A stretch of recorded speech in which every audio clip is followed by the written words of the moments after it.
Welcome back to Punch Drunk Nerd, the podcast where three friends, three amigos, three bambinos come together to talk about nerd shit. This is the week, boys. This is the week we've all been waiting for. All right. The summer blockbusters are over. We made a bet on what movies would be number 1, 2, 3, 4, 5, 6, 7, 8, 9, 10. We all made a wager. All right. We all put in $100 into a pot. Whoever wins gets $300. I don't remember that. And we're going to announce the winner today. We're going to announce the top 10 blockbuster movies. We're going to talk about, just the general feeling that we have about the summer. What did we feel about it? Did we like it? Did we not? Was it cool? Was it not cool? But before we talk about that, let's introduce ourselves. I'm Luis Gonzalez, and with me is Miguel Sanchez and Deadpool. And before we talk about the summer box office, we have to talk about the news. Okay, so we have 3 segments today in our news. The first segment is recently released write-up. Okay. Okay. We're going to talk about things that have just been recently released. So if you're a person who doesn't like to go to the movie theaters, well, then tune up because this is going to be interesting to you. Unless you don't like the movie Napoleon, then you won't be interested in this. But Ed, did you write this in here? Do you want to talk about it? I did because we obviously had a special episode regarding Napoleon when it came out. We had our good friend Steven on the podcast to discuss it. I think maybe feelings were unanimous on it, but we were, optimistic that there would be a director's cut of Ridley Scott's Napoleon, which Ridley Scott tends to, he's got a good track record as far as his director's cut. So they had been rumors about it for upon its release, and then it went quiet, and then out of nowhere, Apple TV was like, here. Here's the extended cut. So it's just out. They released a trailer to go along with it, which, I didn't spot much new footage myself, but they did add a whopping 48 minutes to the already 2 hour and 40-minute movie. So it's roughly at around 3 hours and 25 minutes. Miguel, you going to check this out? I'm watching it right now. What do you think of my jaws on the floor? I have no, desire to watch this cut.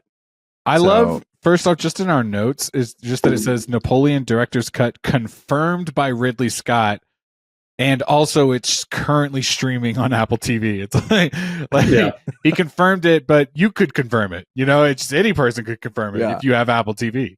Just log right in. It's right there.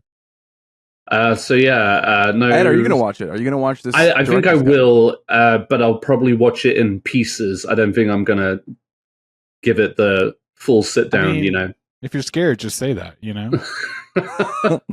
I'm afraid. I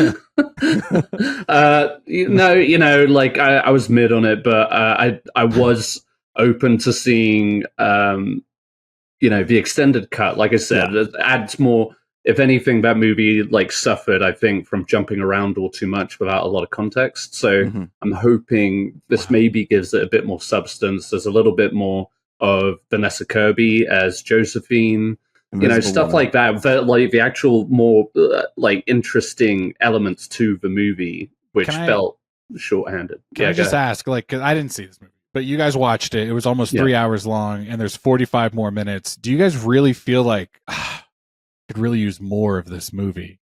As far as the character Napoleon, yes, there is so much more that they could have covered and expanded on or elaborated on, because it kind of just feels like a rushed montage of his life and career. So, a little bit more substance was definitely what the Napoleon, any kind of massive historical figure does need that more. Kind of, unless they're focusing on one event or one moment. Like Steve Jobs, when they focused on that one moment when he was presenting his releases. That worked, man. That was really sung.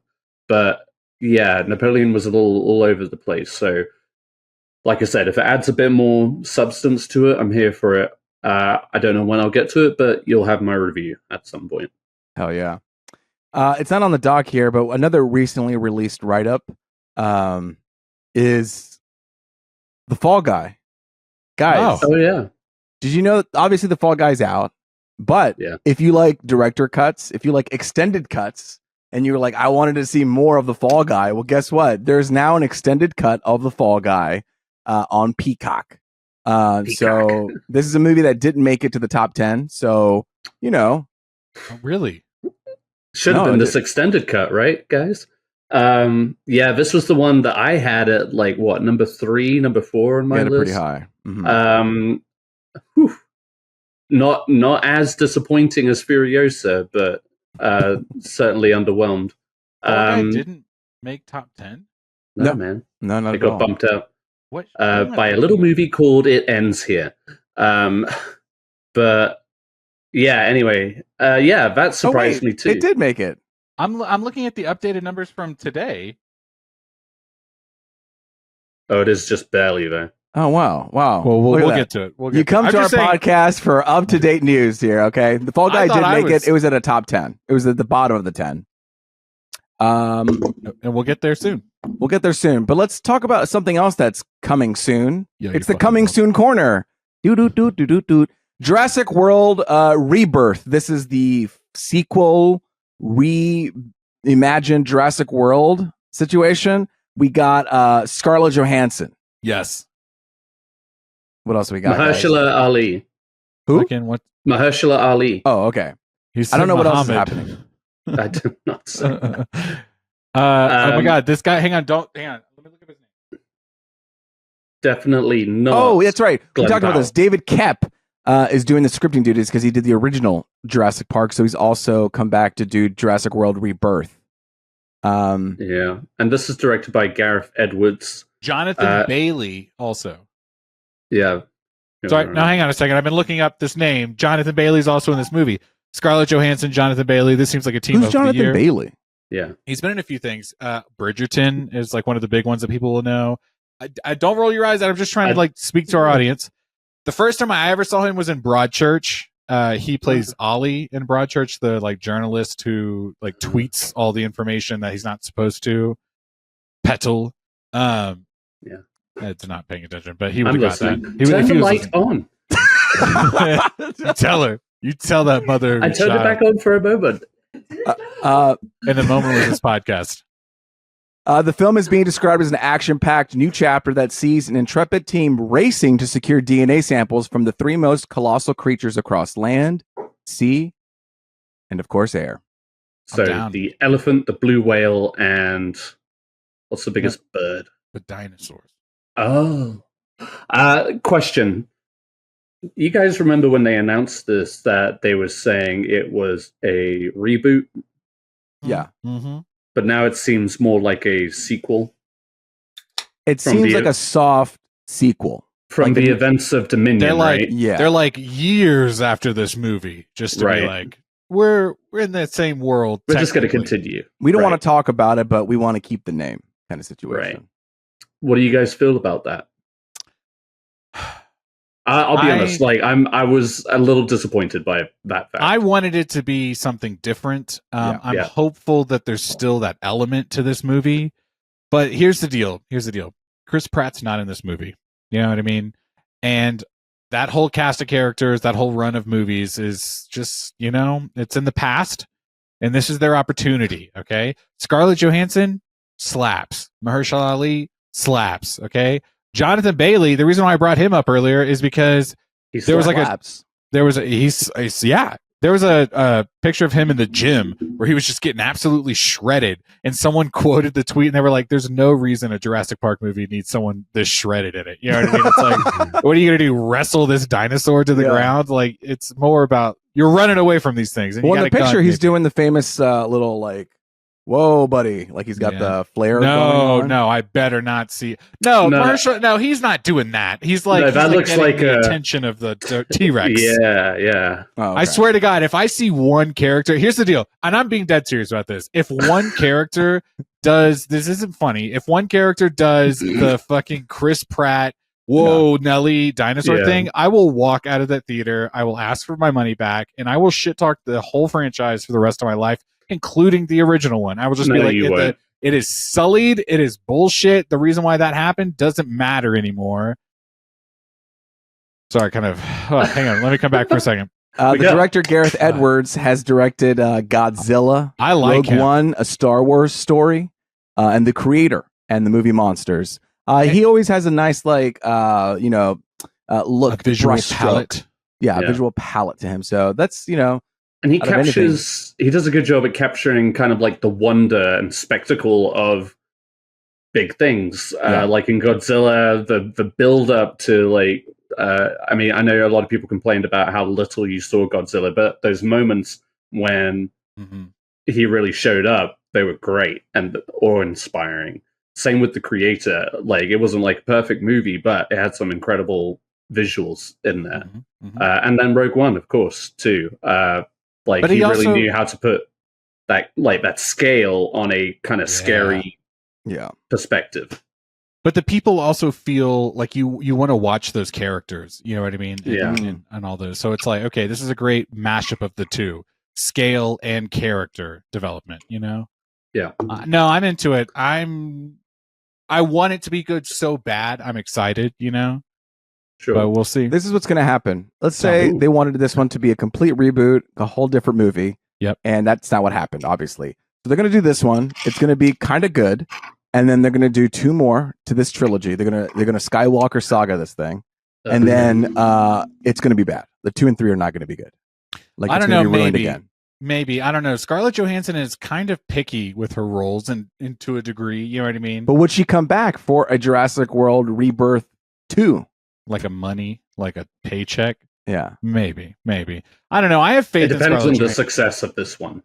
Yeah. Straight up. Yeah. I know that's obvious. She's willing to like sue Disney, you know what I mean, when shit doesn't work. You know what I mean? And so it's like, okay, like she understands like her craft. Yeah.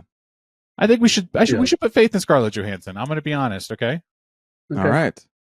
Jurassic World Rebirth comes out next year. For another hour. Okay. Now it's time for our last new segment, Trailer Talk. Ed, what's this trailer that we're talking about? Oh no. Night Bitch. Did we watch this? Excuse me? Night What did you Bitch. Call me? Yeah, this is a much at least on like Oscar subreddits on Reddit. This is much buzzed about Amy Adams' project coming out. Whoa. No, that's true. And I'm giving Ed his flowers. Why did Luis roll his eyes so hard at the mention of Amy Adams?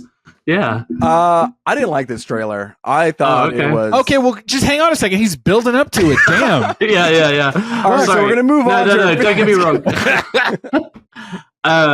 Yes, okay, so much quote-unquote buzzed about trailer. Yes. But they finally released it, and I don't think anybody was really expecting it to be as goofy, weird and supernatural as it ended up being. I saw somebody who was just like, well, she saw fucking Michelle Yeoh and somebody else, like Emma Stone, get weird and wacky and get nominated, so she's doing the same thing. I don't think that at all. I think Amy Adams is first off fantastic actor of our generation and wants to do something different. I don't know. This looks different, very weird. Again, I was not expecting how weird it was going to be. But yeah, let's get into it. Luis, clearly you have thoughts. Yeah, I was trying to get into it, and then after a while, I gave up. What point were you like, no? Probably midway through. Yeah, but what specifically? Like, what was it that happened that you were like... honestly, this is already blacked out of my head. Like, I saw it, and then I was like, I don't want it to keep up space in my head anymore. Real quick for our audience, the story, if anybody has seen it, Night Bitch, a woman pauses her career to be a stay-at-home mum, but soon her domesticity takes a surreal turn. Right. She it's implying that she may or may not become a dog. Like a dog / werewolf, yeah. Yeah. But it's not real, right? Like the whole idea is it's like her it's a metaphor. What's the word I'm trying to say? Yeah, interpretive. Yeah, of like what's happening in her real world. Right. Yeah. And she's becoming a mama wolf. I would say this. I liked some of it. I do think it was like a bit weird, but I also don't subscribe to these like super weird movies. So anytime a movie's like, I'm going to do something weird, I'm like, oh, it's not for me. But did maybe you not watch Swiss Army Man? I never did. No, I never did. Oh man, I feel like you'd hate it if you hate the weird. Yeah, probably. I listen. The fact that the feature of that movie was like the corpse would fart a lot. Yeah. I was like, listen, I'm down for a good fart joke, but I'm not going to like watch a 90-minute movie. I cried so hard in that movie too. Yeah. Like that's I'm sure. It's from the Oscar-winning directors. You don't have to tell me. I already know. Daniels. The Daniels. Yeah, the Daniels. Yeah. No, I know. I know what you're talking about.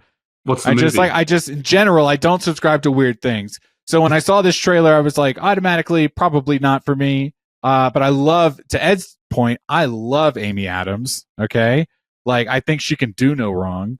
And if she's doing something and people are like, oh, she's fucking what? I'm like, okay, good for her. You know? Yeah. I've seen her do enough. If it gets people talking about Amy Adams again, I'm great. She had some really good moments. I really loved the moment towards the end of the trailer where the husband like walks in to the bathroom and she's like showering or whatever, and he goes like, "Why?" I know, maybe it's dumb, but I enjoyed the look she gave where he was like, "Why are you so dirty?" And she was like, "Oh, I just went out for a run." And it's like we had just seen her like run on all fours through the fucking field. It seems like a movie that like the trailer she was a little itself. smirk. She's like, huh. Yeah. I liked it. Whatever. The trailer may like. I feel like it captures moments that makes it feel on the nose, but I feel like maybe in the context of the movie, like okay, like you're not just being like shorthanded with your metaphors. I did see a couple of tweets that were like, "Oh, is this what this movie is?" And some people, the general thought was, "This isn't what I was sold on before I saw the trailer." Also, I think the poster is very different from the vibe of the trailer. Yeah. Because this is kind of like light so and many silly dogs. and fun. I just did not expect that to be like. It almost feels like one of those '90s movies. Yeah. Oh, I love a '90s movie. Yeah. First off, where it's just like the main character starts turning into something weird and unusual, and his whole life comes crashing around him. But instead, it's now, and it's like Amy Adams. It's Amy Adams. Yeah. I don't know. The more we talk about it, the more I would maybe watch this at home. You know what I mean? I thought you were about to say in theaters. You almost got me there. Baby. No, I'm not going to waste one of my 3 free movies a week. Sorry. This movie comes out December 6th this year. For people who want to know. Here's a fun game. Just imagine. What's the runtime do you think for this movie? Oh shit! I'm gonna say. Don't say that. Oh, okay. Oh no, I was gonna say an hour 45. Ooh, Miguel. Okay. I bet it's something ridiculous. Like 87 minutes. You know what I mean? What is that? Oh, that's under an hour and a half. Oh. No. Ed won. It's an hour and 38 minutes. Well, I wasn't too far off. No, you weren't. And that's like a breeze. That's a breeze. I love a breeze. I do like short movies. But not this one. I don't know. I probably won't watch it unless people are like, it's good. This one isn't a movie. It's a TV series. We just saw Alien Romulus. This is Alien Earth. Earth. Right? They're coming to Earth. No, I'm reading the premise from Wikipedia. The film premise reads, when a mysterious space vessel crash lands on Earth, a young woman, Sydney Chandler, and a ragtag group of tactical soldiers make a fateful discovery that puts them face to face with the planet's greatest threat. Like, were you about to sell it as Sydney Sweeney? Yeah, Could you imagine? I was waiting for someone to say something. Everybody would be talking about this show. Unfortunately for everyone. It's got Sydney Chandler, Timothy Oliphant. You bitch. And this will serve as a prequel and will be set 3 decades before the events of 1979 film Alien. 3 decades? Oh, wow. I thought it was like 3 decades. That's what it says here. Maybe it was 30 years is the number. So it's just when you say decades like that, you go, whoa. How many? No. 3 how many? So this is from Noah Hawley, who is the creator behind the Fargo series. Oh, he also did Legion. Remember I talked about Legion show? Yeah. Well, I love the Fargo series. That is like one of his rare TV series that doesn't get talked about enough, but like is consistently good. So It does, in that regard, it does have me kind of excited for this, and the way he's talking about it too. He's very committed to making this work, and he's very excited about how it's going to end up. I do feel like this announcement trailer only came on the success of Alien Romulus. Yes, because I mean, mostly because the trailer, it's a teaser. It's not a trailer. Yeah, it just looks like they literally just want to be like, look, there's an Alien TV show. That's it. Exactly. I'm a little. I don't know. I don't love prequels in general. I don't love when they go, hey, you know that beloved thing you like so much? Oh, guess what? There's a whole story before that. Because I just feel like most of the time, it's just like a cash grab. That seems kind of it is like a cash shallow. Grab. This is a cash grab. But yeah, right. You know what I'm saying? It's just Ed's right about Noah. Like, he is a good creator and showrunner. Yeah. So the fact that he's running it, then I do have a little bit more hope because of it. And it seems something I can tune in.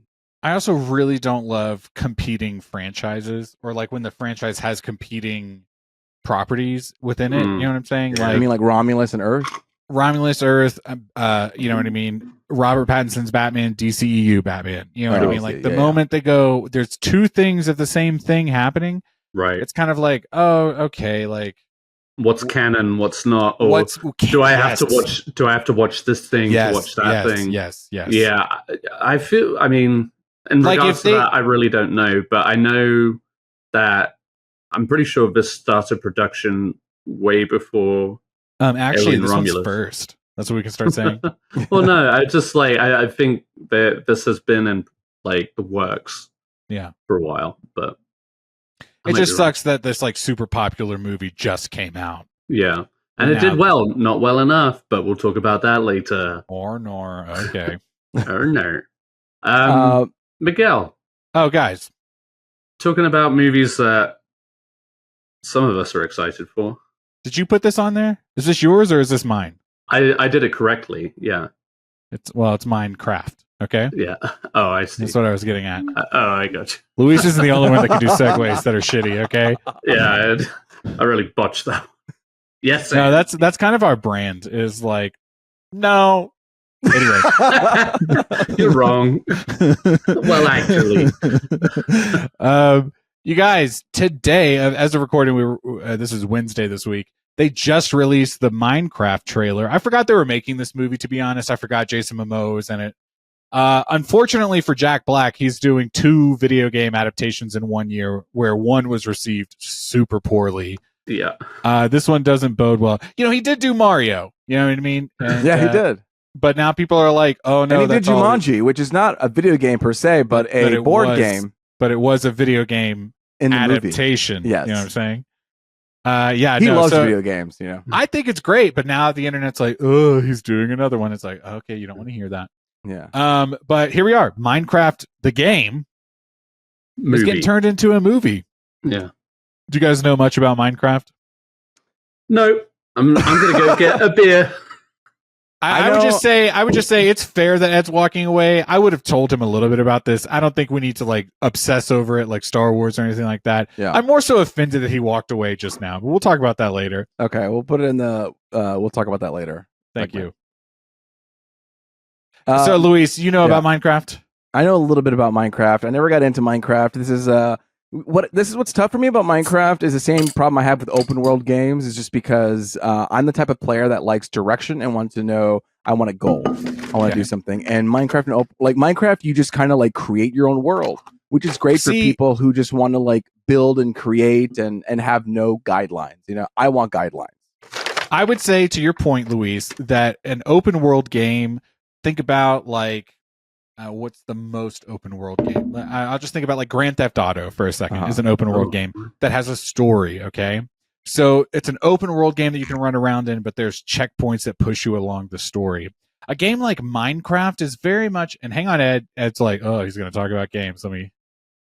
A game like Minecraft, and I say this because I'm just now starting to play this game with my son. Yeah, is you have to figure it out. If you don't have someone to tell you how to play this game, it is very much here you go. Yeah. And it is a lot of world building. I honestly think Ed would love this game. because it feels very like Lego video game. And I don't mean like a Lego video game, but I mean it's like a video game where you can just build. They have Lego anything you Fortnite, want. which is supposed to be Fortnite's version of Minecraft. It's a Minecraft ripoff. Yeah, and it's natural that they would have gone with Lego because, again, it's like you build whatever you want to build. Mm-hmm. I'll say this. I've been playing with my son, and both of us, most of the time when we play a game that he's learning for the first time, I've played it, or at least I know it, or at least I have a general understanding of how video games are put together, and we can figure it out. We both sit down and we start playing Minecraft, and he's like, Daddy, what do I do? And I'd be like, I don't fucking know. It's so frustrating because I've never, like Luis, I've never played this game before. I have a very loose understanding of like what it is. And it is a lot of like resource gathering and building on those resources, which I've done before in other games, like in a crafting menu. But it's usually very streamlined. And this is like, here's a grid of 100 things you can fucking put together to make 1,000,000 more things. Yeah. People can create like whole worlds. People have rebuilt cities through Minecraft. Yeah. People have created like calculators within Minecraft. You know, they have these like diodes and like electrical inputs and outputs that you can create like some sort of like, you can create a program within Minecraft. People, I think, have created the Doom game in Minecraft just by using circuitry and things like that. So it is very much a nerd's video game. Okay. Yeah. So it's not for me, but they're making a movie. And I will say just another, to pile on of people being like, this looks like a shitty movie.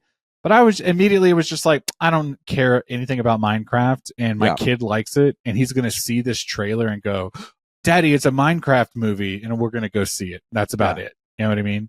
So, it's like, it's kind of like Jumanji. I'm assuming they get sucked into the game or whatever. The game world is very like, do you guys remember that Adam Sandler movie where they did a video game thing? Like Peter Dinklage was in it. Like Pac-Man was in it. Netflix, yeah. It's kind. I don't know if it was Netflix, I don't know, but it was kind maybe of not. No. But it was kind of. It's like the game. Hold on. They're in the game. You know what I mean? And like the world. The aliens come down and they have to attack them, and they're video game characters, and then they. Yes, and this is kind of similar to that. It's Jason Momoa, Jack Black, a couple of kid actors. If you guys like Pixels, yes, you beat me to it. If you guys like Minecraft, I don't know.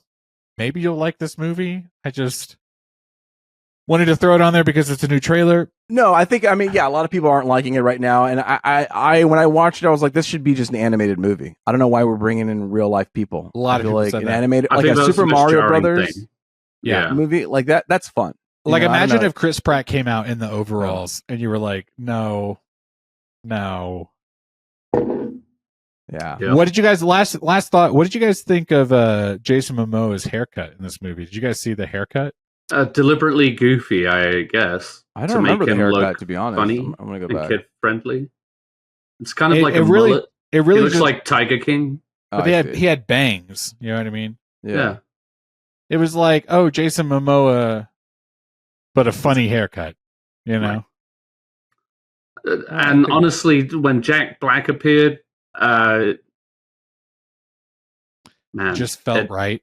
Well, no, it just looked like he happened to be on the premises, and they were just like, "Hey, Jack, can I?" This isn't body shaming, but can I get like a different look from Jack Black? You know what I mean? I'm talking about like the facial hair, the haircut, like the clothes. It always just feels like kind of like Adam Sandler. Hey, Jack, if you're on set, swing by. Say some throw words. you in this movie. Yeah. Be goofy. Yeah. It does feel like everybody's just like on a stage and then like just be in front of a green screen. I was watching, and don't hold this against me, I was watching the Two Bears podcast, I'm pretty sure. It's Tom Segura and Bert Kreischer, whatever his name is. And he was saying like, my kid loves Minecraft, and I took him to the Minecraft set. And I was like, isn't this so cool? And his kid was like, yeah, whatever.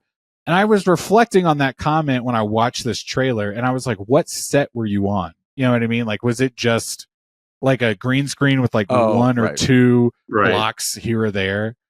It just didn't feel like that they were on any sort of whatever. Anything. Oh, absolutely not. No. Can I just, before we move on, I want to say one final thing. Okay. This is like, I'm begging anyone listening right now who knows how to play Minecraft, please teach me how to play this so that my son can have a good time. Okay. I've spent too much money on this damn game to not know how to play it. Okay. Someone would be like, at Miguel here. Wait, you can spend money on Minecraft? I thought it was free. I did. I bought the game, and then this weekend, my son saw that they released like a SpongeBob, add-on version of the game where it's like it's Minecraft, but you could play as SpongeBob. So then I had to get that. How much is that? Then we had a whole discussion on earning things this weekend. That was a very big deal. That's but Wait. no. Yeah. I'm playing these things, and like I said, my kid is, how do I play this? What do I do? And he doesn't know how to read yet either. So then it's a lot of prompts. It's a lot of dialogue that you have to read. So you got to do this. You got to do that. I have to be like, you have to do this, and I don't know what that means, and I get very frustrated. So anyway, just guys, hit me up in the DMs. Punch Drunk Nerd. Go to my social if you want to. Just please, how do you play Minecraft? Thank you. Link right here. Right down below. You could do it down below. You could also do it right here. Ed, flare up a nostril. Right there. Now we're going to move to our feature discussion. The summer movie wager wrap up, guys. The summer is over officially. It's September, and it's time to, what was it, Miguel? Defrost. That's right, for fall. Defrost for the fall. It's been boiling hot, so now we got to continue defrosting for some reason. Cool down. So that's what I was thinking. Cool down. We gotta cool guys, down. I don't have time. I don't defrosting like Louis said earlier. I've already been really hot. Shut up. Like Louis said earlier, I'm too exhausted to explain this bit to you, okay? If you didn't understand the context of the text I sent, it's fine. I sent a tweet, and I'm sorry for whoever tweeted it. I don't have it. It was a picture of when Harry met Sally in the fall setting, in the foliage, and someone said they're defrosting because fucking fall is coming up. It was just a dumb text, a dumb tweet. And I had to explain it. Kristen said the same thing. She was like, it's the word defrosting for me. Like, I don't understand. And it's like, wrong. It's inaccurate. Because fall season has been like frozen in time. No. And no, hey, I know you're getting caught up on the ice frozen aspect, but it's more so just like the time has been paused, right? And we're warming up to the idea of watching some fall movies. That is simply a stretch. No, guys, that is a stretch sometimes these dumb tweets don't really need a lot of context. And how are these people getting shares? And the likes? moment you start breaking it down, it sounds dumb. All I'm saying is they're defrosting. That's the tweet. That's it. Okay, they're defrosting, or the season is defrosting. It's cold outside, and we're warming up by the fire. So Harry and Sally are defrosting at the same time as fall. Yes, because Harry and Sally are like a product of fall. They are. Fall is coming up. Okay, why are they a product of fall? We have the oven preheating for fall. I'm hot as hell. I don't need to defrost, baby. I need to cool down. It's not like a literal interpretation of the words hot and cold, and you know what I mean. I'm not going to do this. I'm not going to do this. I'll share the text down below. Okay, down here and then also up here. Okay, you just guys Google it because then I have to go look for the picture and I have to put it in the edit. And I'm not going to do that. When we talk about a lot of things, I got to put a lot of pictures in the edit. I didn't mean to get so hot. No, Sarah was telling me to stop screaming. So, okay. I will say this: Sarah understood what I was talking about. She just understood the context. The context was light and fluffy. And that was it, okay? It was not this like super it shouldn't detailed little thing. It should be. It's just like no. Ed, go ahead and rewrite this copy. I'm cozying up by the fire, ready to watch when Harry met Sally. Like it's that time of year. But they are defrosting. No, but who is defrosting? Harry and Sally? Why are they defrosting? Product.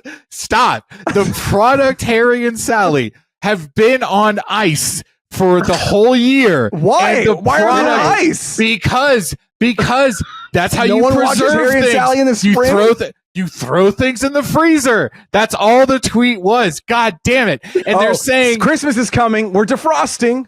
Summer's coming. We're defrosting. In a sense, yes, that is what they are saying. Well, guess what, baby? I'm not putting anything on pause. I'm living all the seasons all the time, okay? You watch Christmas, you got all day long, all year long? Pumpkin spice latte in March, okay? And I will say this, you guys. Let me harken back to a previous episode. Uh-oh. Starbucks pushed a notification to me the other day that said pumpkin spice is back, Miguel. And I said, yes, ma'am, it is. All right. Yes, ma'am. Yes, ma'am. So you guys understood that I made Starbucks a ma'am. You know what I mean? You just understood contextually. That makes sense. Contextually, just it's a nonsense thing. Starbucks is a corporation. It's not a man or woman. Yeah, but they're defrosting from what is the thing? That's the thing. They're defrosting from what? Their time away. But that's a problem. They weren't away. Why were they away? If you were sharing a promotion from Starbucks that said, we're brewing a pumpkin spice latte, that would make sense. Yes. Because, yes, you are literally brewing. Literal sense. I understand that. There would have to be like a literal interpretation of the word brewing. Yes, that makes sense. It was simply this, like, la-di-da contextualized joke. It's like a fun bit. And it's like 4 words. They're defrosting now or whatever. It's so just not important, and here we are shouting about it. Well, you brought it up. Only to say that I just thought it was crazy. You guys were so... And here we are. The summer movie wager's over, and people have won this. Let's go ahead and just move on. All right, we're going to talk about the top 10 movies. Ed, would you please grace us in telling us the top 10 movies? Wait. And, what? He didn't know Fall Guy was top 10. Does he have the updated list? I do have the updated list. Okay. Yes. Courtesy of Luis, no less. Sorry, this new list just defrosted earlier today. I think Miguel texted it to us. Yeah, I'm just trying to blame me. Do you guys want me to do the top 10 exclusively, not 13 or whatever? Fuck it, do the 13. Why not? Okay. All right, guys. What a year. Number 13. I'm just going to say the names. I'm not going to get into numbers, right? Google it. Yeah, Google it. Longlegs at number 13, the unexpected, the Dark Knight of the summer. Alien Romulus at number 12. It's just that you understood contextually what Dark Knight of the Summer meant. But what do you mean? Longlegs is nothing like a superhero movie. You just understood what you were saying. No, I promise I'm not gonna keep doing this, but it's just like the hero that we deserve. You get it, right? In context with Nicolas Cage horror movie. I'm gonna pause my mic. All right, number 12, Alien Romulus. Right. Number 11, the Garfield movie. Coming in at number 10, hanging on by a thread, the Fall Guy. Number 9, If. Number 8, that What the Fuck. It Ends With Us. Crazy. 7, A Quiet Place, Day 1. 6, Kingdom of the Planet of the Apes. 5, Bad Boys, Ride or Die. 4, Twisters. 3, Despicable Me 4. 2, Deadpool and Wolverine. And number 1, Inside Out 2. There you go. With $650 million domestic. Deadpool Wolverine was climbing up pretty close at $603 million. But then after that, it all falls down to Despicable Me at 355, Twisters at 260, and then we start going into 100 million world. So when you hit that top 5, you really made it, and everyone else in the bottom kind of made it. I will say we did get a lot of movies. I think all 3 of us. Sorry, this might be jumping ahead a little bit. All 3 of us did get a movie spot on. Talk about that. Talk about that. And I only say this because Deadpool and Wolverine was number 2. That was you guys' number 1. Yeah. That was, I think, my only spot on answer was that Deadpool and Wolverine was going to be number 2. Yeah. Now, of course, nothing else worked out in my favor. Okay. But each of us got like one dead on. Yeah, which is pretty cool. Luis, you had Twisters. I can't believe I have Twisters at 4. That's solid. At number 4 with $260 million. Who would have thought that Twisters would have hit that? And for some reason, if we go back to listen, I called it for that for some reason. I thought it was going to be number 3. You know what I mean? Twisters was a big hit for the summer. And then Ed, you got A Quiet Place Day 1 right on the nose. So random. Right on the nose. Like, all right, sure. All right. I'll take it. It makes you think about, how much thought we put into these things at the beginning of the summer, and just like, okay, this was a misstep. this was a good calculation. Like, these numbers are solid. These numbers we shouldn't stick with for future. But let's talk about it. Furiosa. Miguel, you had that at number 1. I had that at number, 2? That was... There's two disappointments, I feel like, on this whole top 10. One is that Furiosa is not on it. And not even in the top 13. No, and for some reason, Bad Boys was so high. You know what I mean? Well, no, hey, really. No, I was gonna say Garfield, but then I realized Garfield wasn't top 10. But still, it's close though. Blown away. No offense to Bad Boys. Blown away just simply that Furiosa is not in the top 10, let alone number 1. It is pretty crazy. I mean, Bad Boys, I didn't even put it on my list. I had it much lower, top 10, but it was like 9 or something, I think. And then If, I put that on my list, but y'all didn't. And I think that was, I think that got me a lot of points. Yeah. That got me a lot of points, and nailing Twister, I think, is what sealed the deal for me. Yeah, I think, Luis, where you only had one miss, like one movie that didn't, or that you didn't have listed, really. Right. Me and Miguel had 2 that just fell out of the did top not 10. make it. Yeah. And then It Ends With Us was kind of like a late sleeper hit that really fucked it up. Yeah. Right, can you remind me one more time? What is that?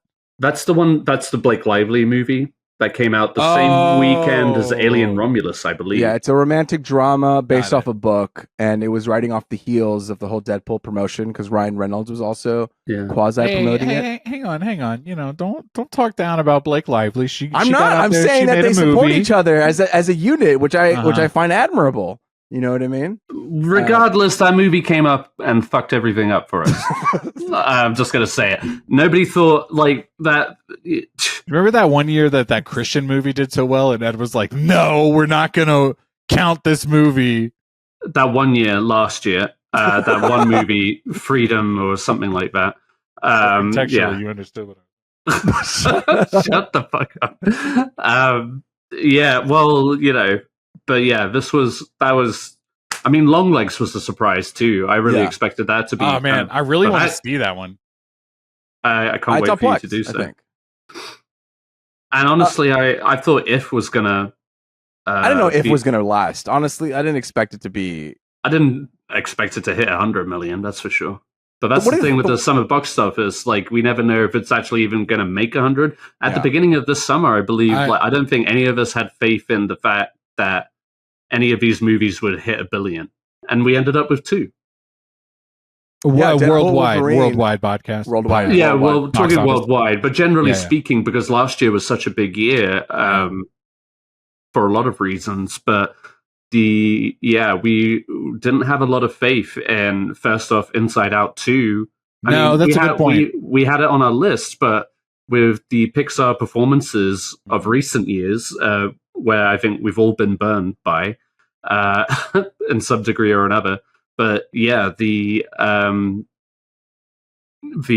anticipation of that not doing as well, and then Deadpool and Wolverine, you know, we're in this gray area of Marvel, and we expected it to bank on that and be the event movie of the summer, but also we still didn't know if it was going to make that. It was close. Brilliant. But here we are, and it's the highest grossing. Well, also Inside Out 2 came out in mid-June, right? I know, and then it had legs. And Deadpool and Wolverine came out a whole month after, and then Alien was making its way up, but it just released so late that it never made the time. It was to go to top 10. 3 million shy. That's what's hard about those like late in the summer movies. You have to think about it when you put them on your list. Is like, is it really going to hit as a big moment of the summer?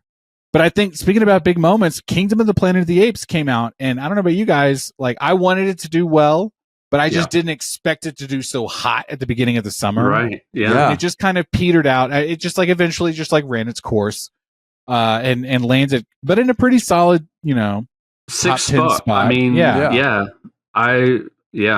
It's a very respectable number here. I mean, I think Kingdom of the Planet of the Apes is like the very middle of. I know it's at 6, but the top ones are very heavy. Sure. They made a lot of money. I think Kingdom of the Planet of the Apes is that average 171 million, and then they kind of fluctuate in between, with the exception of like the top 2. Yeah. People because Godzilla Kong did really well. People just wanted that type of movie. We like, yeah. And that's the other thing is like these Planet of the Apes movies tend to lean into kind of more serious, grounded territory. So I mean, obviously it's about apes, but you know what I mean. Like it's not like a happy, fun franchise where you're waiting for the next like cameo or whatever. It's all just like apes dealing with like human shit. So the fact that it did that well, and the fact that I enjoyed it as much as I did. I mean, I was skeptical. I really was. But that movie ended up doing nearly 400 million worldwide. So, I mean, good for it. They're gonna make more. You know. What's the general thoughts on like the summer itself? Was it like? Did you have a good time? Was it okay? Okay, you're just first question alone. I think it was a good time. Like I think there were enough different movies. I'm speaking at it as like a dad and as a movie watcher.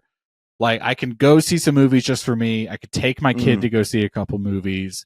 Like there were some very fun moments at the theaters this summer.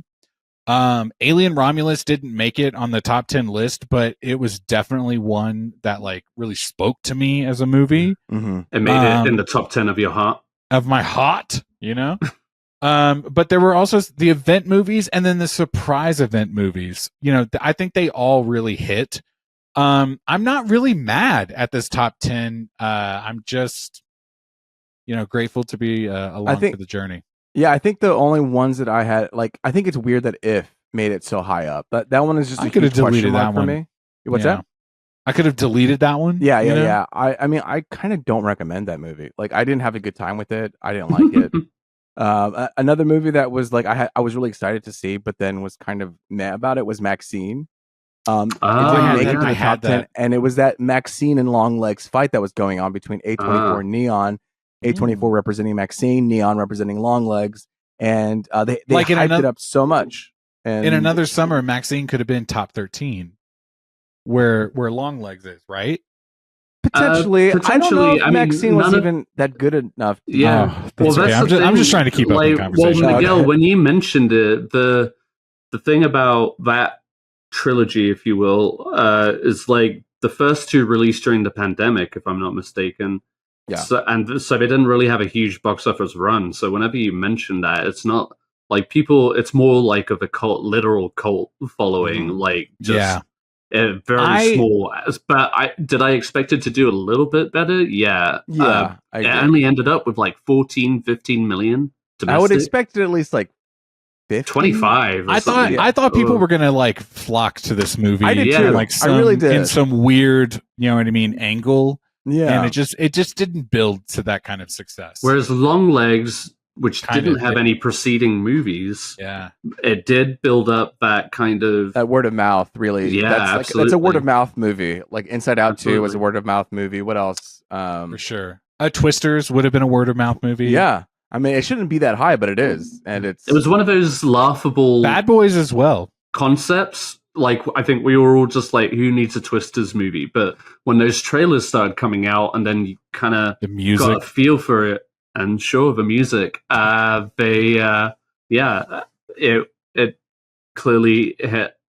It did better than I anticipated, for sure. Like, I expected it to do well, but not as well as it did. We're talking about some of the smaller movies there were, and like the quality of the summer. I think it was like that nice blend of big and small movies. Like, yes, we are like retreading familiar ground with, sequels like Inside Out, Furiosa, Alien, Twisters as well, Kingdom of the Planet of the Apes. Yeah. We also had Kingdom of the Planet. We had Kinds of Kindness, Longlegs, the Bike Riders, which are, none of which were like big hits, but kind of like, big name directors who are releasing their stuff during the summer instead of trying to gun for like award season, like Jeff Nichols and Yorgos Lanthimos. But yeah, it was a fun little blend. Sorry. Also, No, I was just thinking. I lost a lot of movies that were like horror centric. Movies I haven't seen yet. Like I saw the TV Glow. I heard a lot of good things. Cuckoo came out as well. And I feel like there was one more that obviously Longlegs and Maxine. Like that's a good. What's that? Or The First Omen or something. First Omen. There were a couple of those though. An Immaculate with Violent Nature. And A Violent Nature also came out. Yeah, it was there's a lot of good movies for. Yeah. Strange Darling came out, I think, during this time as well, which people I want to see. And I'll talk about later. But another movie that it didn't make a lot of money, but I still wanted to see it was because I like the show Broad City. Sure. And the movie Babes came out. Yeah, we want to watch that. And it has Alana in it, and I don't know if does she direct this movie or somebody else. Either way, it didn't make that much money. Oh, it only opened in 12 theaters. Wow. Opened in 12 theaters. Widest release was 1,000, and it only made $3 million. That's what sucks about reading these numbers is, you talk about a movie that made $1 billion this summer, and then you talk about a movie that made only $3 million. Yeah. And listen, I'll have Taco Bell every other week because of my, you know what I mean, finances. But okay, great. You made $3 million. I wish. Whoops. What else? But yeah, so anything else we want to say about the summer here? I listen, I think there's a big thing we need to talk about for the summer. Okay. What is it? It's that we waged, you know what I mean, over the summer, and we came together and we said, no, I will win. Yeah. But only one of us did. Okay. And in the first year, Ed won. In the second year, Miguel won. That's right. And man, I was so nervous. I was like, I have to win because you guys won the past years. And if I don't show up, then I'm going to look like a buffoon. Like, could you imagine if this year me or Ed won over you again? I would feel so shitty. Like, do you think you would shut the podcast down? Maybe. I think I would just shut it down. I would. You would have to. You would have to produce it at that point. I'm sure we just wouldn't.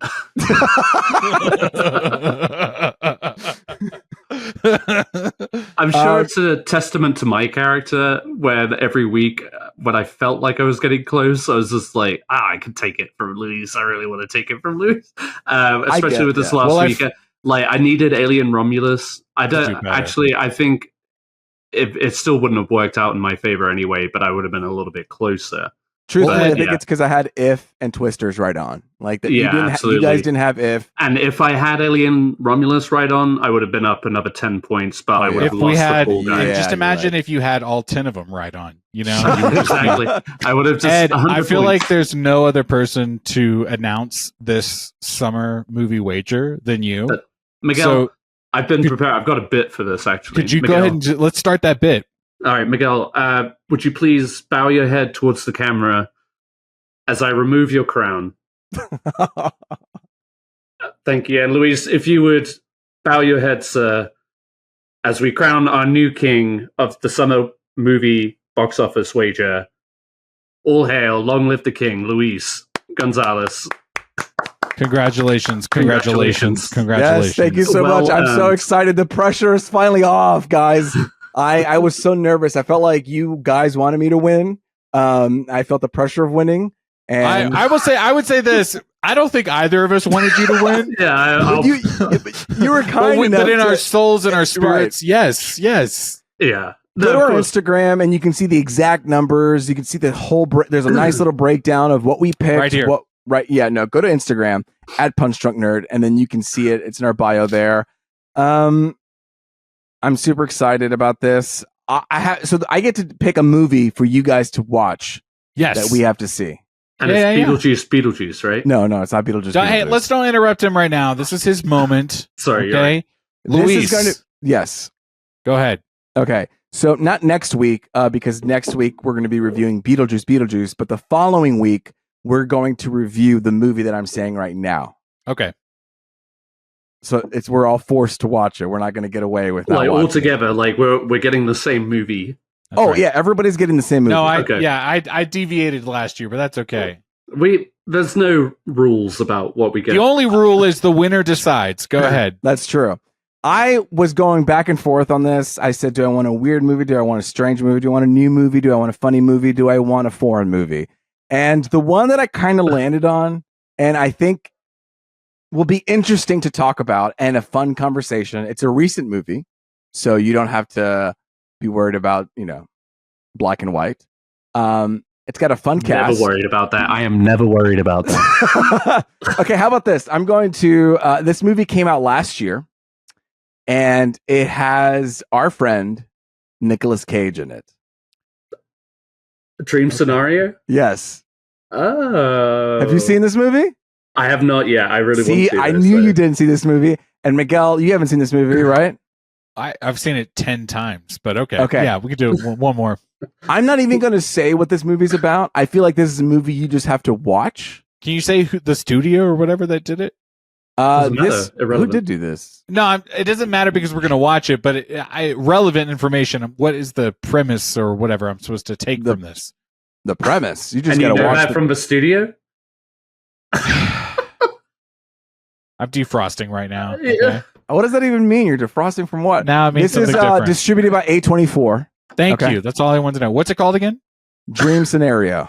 Okay, and it's available on Plex. So, Miguel, you've seen it 10 times. Oh my God. I'm looking at these reviews. Okay. It's like, I don't care what the reviews say, but I think it's going to be a fun conversation. I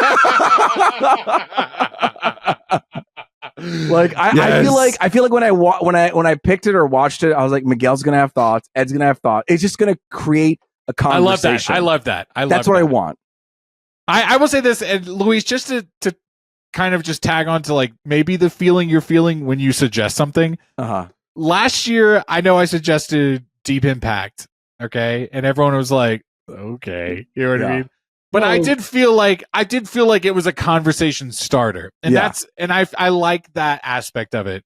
I think it only matters if you just make sure you watch it all, right, Luis?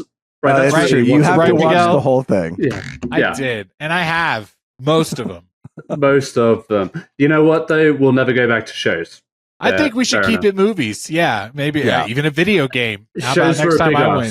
A video game? No, we're never going to do that. Wouldn't that be crazy? I'll just be like, one match of Fortnite, Ed. Sorry. The good thing about this movie is also an hour 40. So it won't take too much of your time. I think it's like I said, we don't have to watch it in 2 weeks. We're going to talk about it. So in fact, you should just wait, because the thing is if either of you watch it this week, you're going to be bursting at the seams to want to talk about it right away. Oh, I should wait. Okay, so I think you should wait until the week of the review. Okay. If that makes sense. Or watch it once, watch it twice, watch it three times. I would say this. Can I say this? I haven't watched Longlegs yet either, and that's been like a Nicolas Cage like movie list on my list. Excuse me. Oh. So maybe I'll do like a double feature where how would that work? That's also available. Is that have you also seen the unbearable weight of massive talent? Yes, I could do that. You want to do like a triple Nick Cage feature, like separate of your answer, separate of your whatever. I mean, the one that's required to talk about is Dream Scenario. If we do end up talking about the other ones, then we can. But that will be the main conversation. No, that's what I'm saying. Yeah. Like separate of the main one. Get as many in as you can.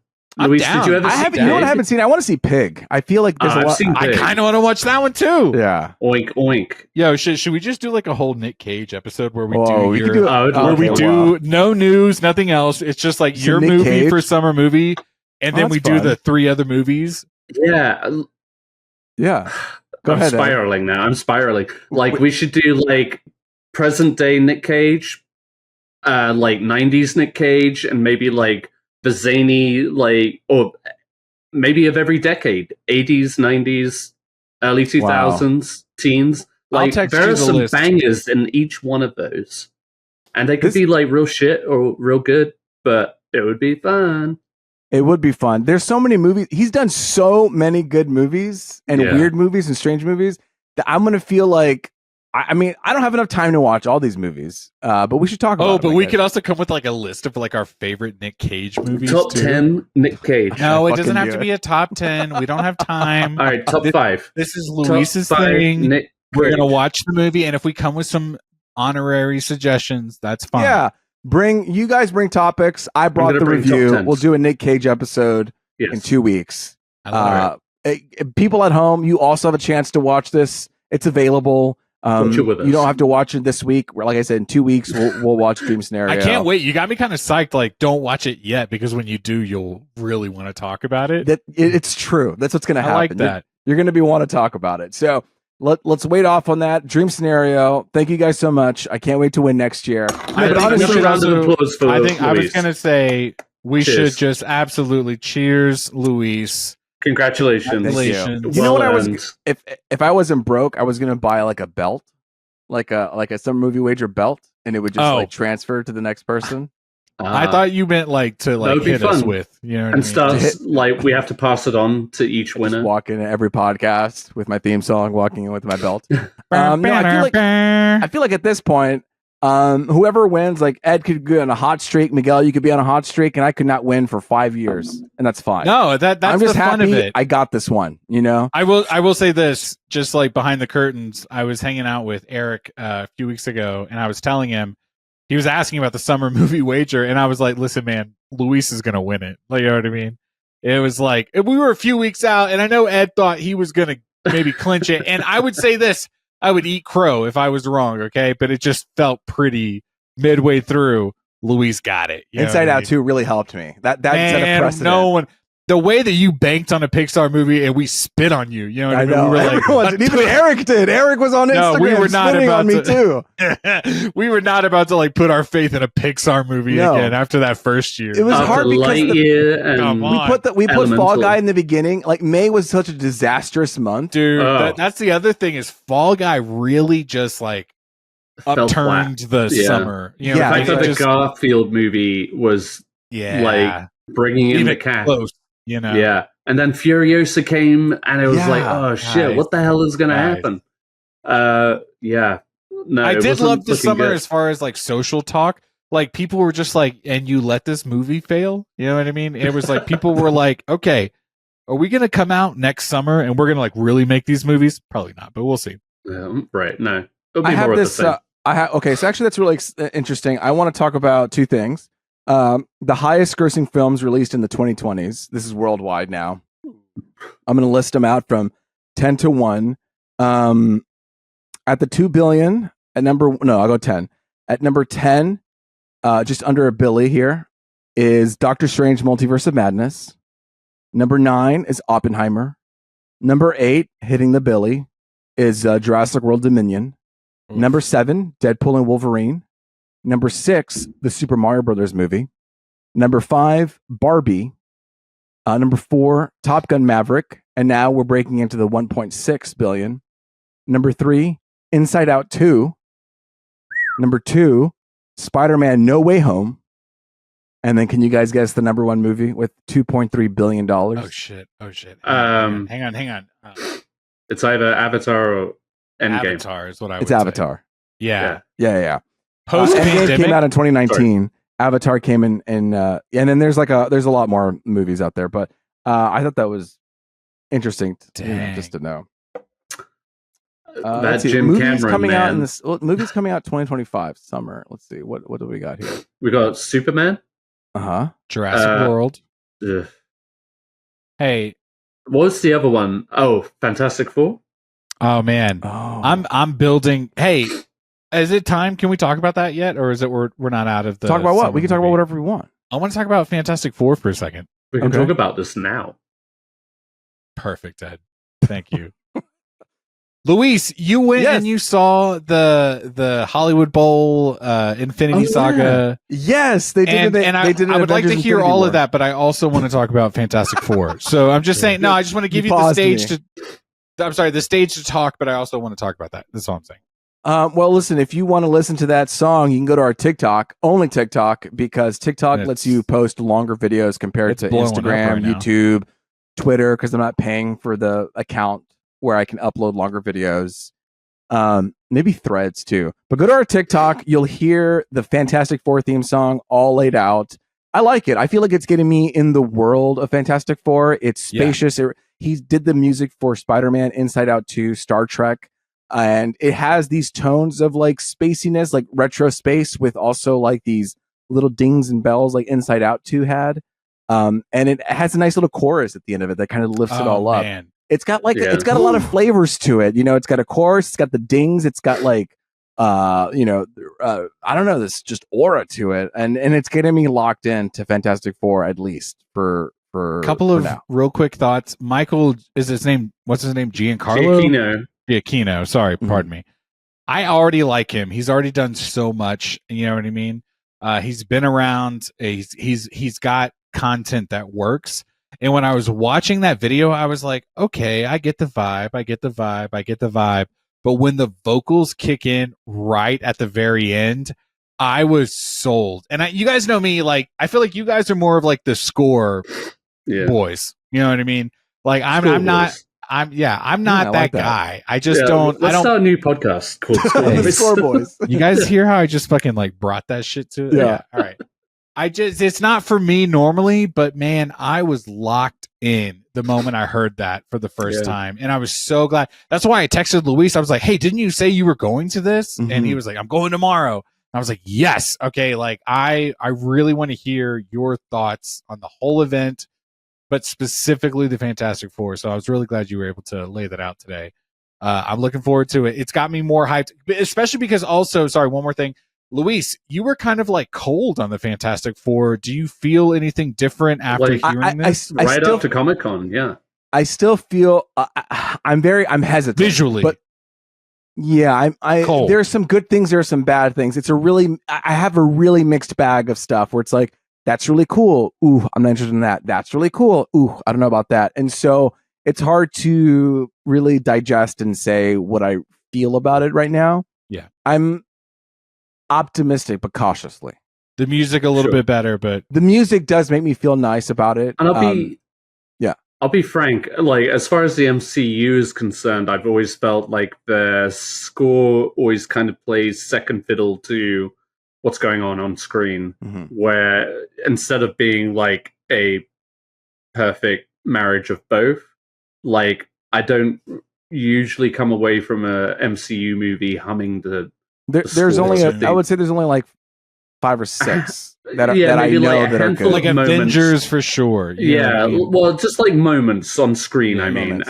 Like everything else is kind of drowned out by the action that's happening on screen. What's funny is you say that is because Captain America has a theme like dun dun dun dun dun dun dun dun dun dun dun dun. It's like very patriotic. We all know the Avengers one. And then Iron Man actually had 3 different themes because they couldn't really nail down what his theme is. Yeah. He shifted a lot. Yeah, he shifted a lot. And they had a new composer every time. And the first composer actually is the composer for Game of Thrones and House of the Dragon. Oh, okay. He was super excited about doing a superhero movie. And so he like auditioned and really wanted to do. So he did the Iron Man movie. But yeah, I mean, there's a few that are good, but then some of them are a little bit forgettable. I like the Captain Marvel soundtrack too. I think. Like I said, it's like moments of like when Cap shows up in Infinity Wars. Yeah, and it's like the train goes by. And it's they played that in the concert. You better believe that. Yeah. Oh man. So Luis, and then of course, sorry, go ahead. No, Ed, go ahead. Well, just like, the Avengers Assemble and all of those moments. Yes. Yeah. Wakanda Forever, Yeah. Oh, man. Ludwig Göransson, yeah. Yeah, I was going to say Black Panther definitely has a more, like, distinct... Dun. Yeah. Yeah. Anyway, sorry, carry Miguel, I cut you off. Luis, I'm kind of torn because there's like a couple of Fantastic Four points I want to talk about, but I also do want to hear about your experience at the Hollywood Bowl, like listening to all of the Marvel music. So I actually recorded the whole thing, and I'm tempted to post the whole thing online. Okay, so you guys let us know down below. Do you want to hear Luis's footage of this music? Yeah. Like, subscribe, comment. I might just do it. Comment. It's 2 hours of content. Lucky Luis. Hashtag Lucky Luis. So, Luis, you were holding your camera up the whole time? Okay. Well, the thing is like I've never been to an exclusive Marvel event, and I wanted to see like they might show some cool things. Like they also did a celebration of the 85th anniversary of Marvel in its entirety. Kevin Feige came out and talked. And so there was like a special video edit, and I'm an editor, so I like to see it. But the way they constructed and put it together, it's like I felt like I was at Comic-Con getting exclusive footage. I also posted that on our TikTok. But I was doing this move. Okay. I was going to ask, do you think? Hey, Luis, we can talk about this. Let me just mark this. We can delete this. You know what I mean? Okay, you ever think about just getting like a tripod and just bringing it to events? You know what I mean? So you can't bring. Actually, a tripod is a little problematic. In fact, even when you do sets at like what's it called? In the wild, the moment you put sticks on the floor, you're going to get called out in trouble. They don't like that. Okay. They don't like that. You put sticks on the floor, that means you're establishing yourself there. And so you need a permit, and you need it's too much. It's usually the sticks on the floor, and if you're at somewhere else, it's like having like a big fat lens. Like those are no-nos. I think about having like those glasses, you know what I mean? Like those Ray-Ban glasses. But no, I just literally held it like this because I wanted to be connected to the concert. And you don't want to watch your screen. You don't want to see it through a lens. And you know what? Like I did enjoy it, and I'm also glad that I recorded it because then I got to go back and relive moments that I definitely forgot. You know? Okay, Luis, though, there's this like talk online, like in 4th of July or like firework parades or whatever, where people say like, you're not going to watch those fucking fireworks on your phone again. Do you feel like there was like, you captured that moment? I posted on TikTok. I did. It was worth it. I like fireworks. You know, I think I proposed to my wife under fireworks, and yes, sir, you did. Yes, sir, you did. I think it's cool. I think those things are also at those events. They're orchestrated and choreographed to match what's happening on the screen. Yeah, and so for that, I appreciate it, and I just think it is cool. It's a wonder for fireworks, and there wasn't fireworks the whole time. There was just fireworks at the end, and we did get these little bracelets, these light up bracelets. So if anything happened on screen, like when Jarvis was talking, all of the whole stadium or arena turned blue. Cool. That's cool. Because and then whenever Thanos was putting a stone into his glove, they changed everything colors? turned red. Yeah. Oh, it's cool. And cool. The Hollywood Bowl has this like kind of like arch above itself. Yeah. And they placed 6 stones on the thing. So every time it collected its stone, it would like fill up and fill up. That's cool. So I think I might post it. Hopefully we don't get flagged, but it's a fun time. I have just like 2 really quick questions about Fantastic Four, and then we can move on. Okay. A week or so ago, Ed, we were talking about a very specific visual for Fantastic Four. Okay, Ed, I don't know if you listened to that podcast, but I'm curious about your thoughts. You know, I don't know if you remember this. Luis came in kind of hot. I don't know if I like Fantastic Four. Yeah. The footage I didn't like. The thing he really didn't connect with was this shot of Joseph Quinn as Johnny Storm. Yeah, where he's slumping in the cast chair. Yeah. No, is it I don't remember what chair it was, but it seemed like it was on set. He was in the astronaut suit. Right. And schlump is a good word. It's a little schlumpy. Did you feel like, ooh, that's my Johnny Storm? Certainly not. I'm more because I'm not. I've mentioned on the podcast before. I'm not like I'm not familiar with the Fantastic Four. I never saw any of the other movies. It wasn't a comic. Seen a single Fantastic Four I haven't seen a single. You didn't see the Chris Evans one where he's like at a doctor appointment and he's like, "Oh no, wait." Sadly, sorry, I did see the one with Miles Teller and all of that. But I didn't see the original. Hold on, let's wait. What just happened? Your microphone sounded so much better and different. So serious for a second. I brought it over here towards me. Should I just keep it here from now? Wait, it sounded way better. What happened? Well, I just swung it over. I swung it back for dramatic effect because I was talking into it. Whoa, hello. Ed, you sound good now. First off, we should be doing sound before the podcast. Well, okay. I'll keep it right here. Okay, well, hold on. Now it's a little bit loud. We'll work on it. Okay. We'll work on it. How did There's my potential here, Ed. Ed, we okay. can now have a full, great sounding podcast here. Oh, sure. We're almost yeah, it's always been me holding us back to our fellow listeners. I'm you sorry. sound good though right now, I think. Oh, okay, all right. What was now I talking try about? it. Now try it in an American accent. Go ahead. Say water for me. I'm just gonna have some water.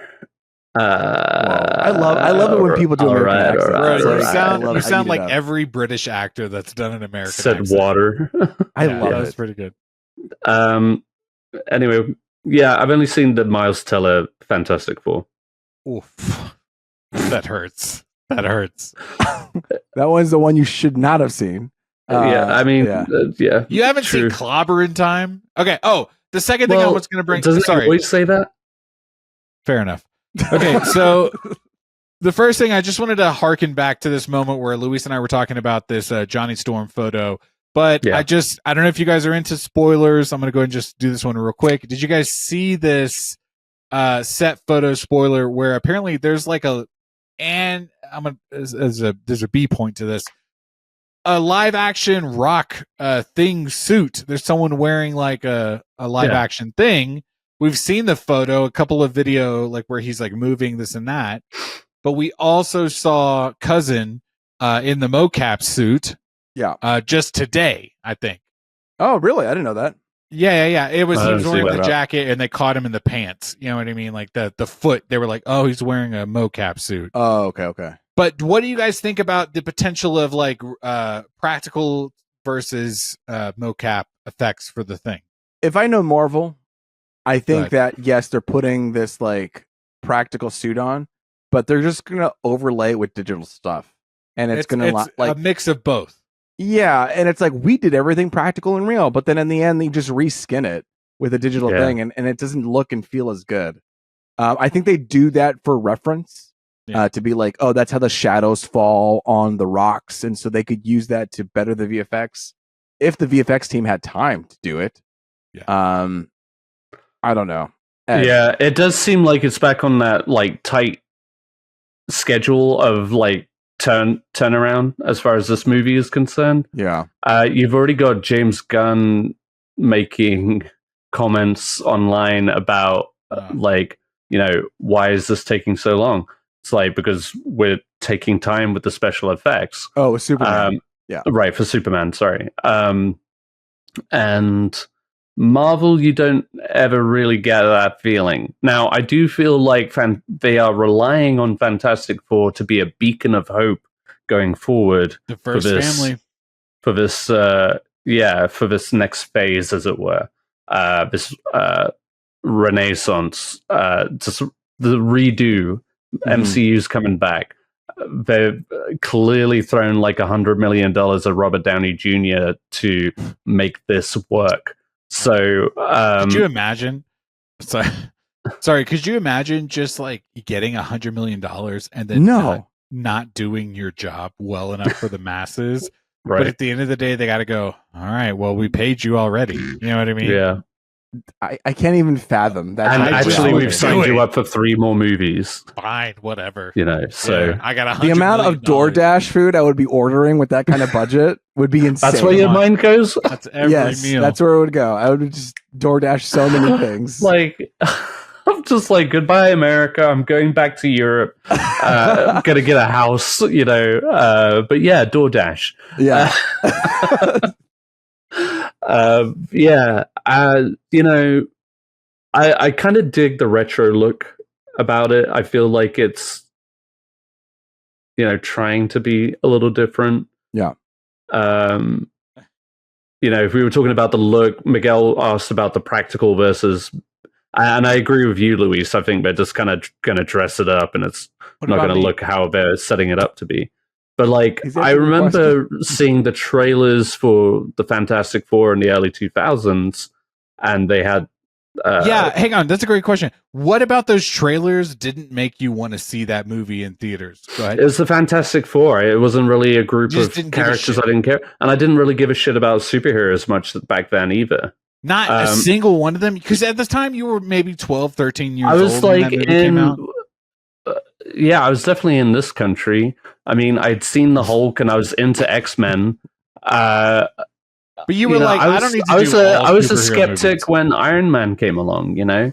I think that like people universally love Batman. That's not the same thing though, is it? Right. MCU has kind of been like an introduction for a lot of people into those characters, and Fantastic Four was not one of them for me. I remember a very specific moment of a comic book movie, a moment for Ed, where we went and saw Avengers. I want to say it was Avengers, and at the end of Avengers, he was like, "Well, The Dark Knight Rises is going to be better."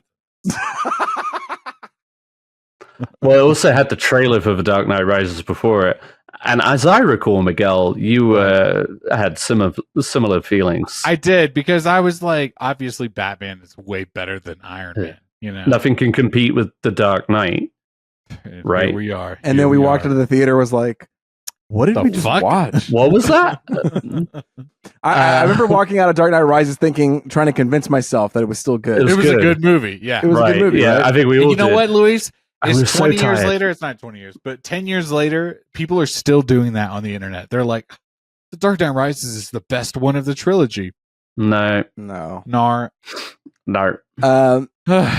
As we wrap this up, I just want to say one more thing.